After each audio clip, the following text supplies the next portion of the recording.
Hi, this is Choose to Rent. Welcome to a video tutorial on how to assemble an event pedestal.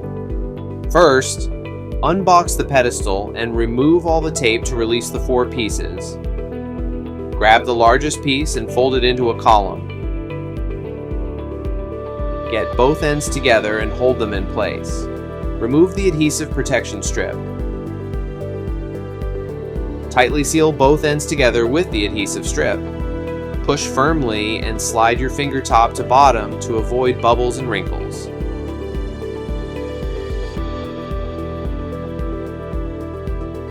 Place the pedestal upright with the sloped finished end to the top.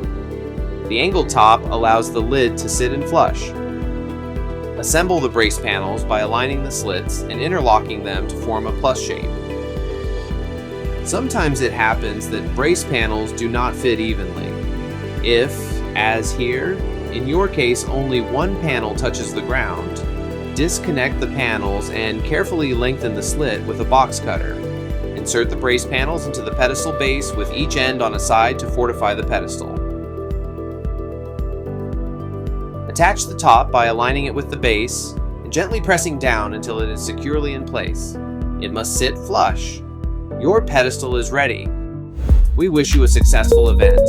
See you next time.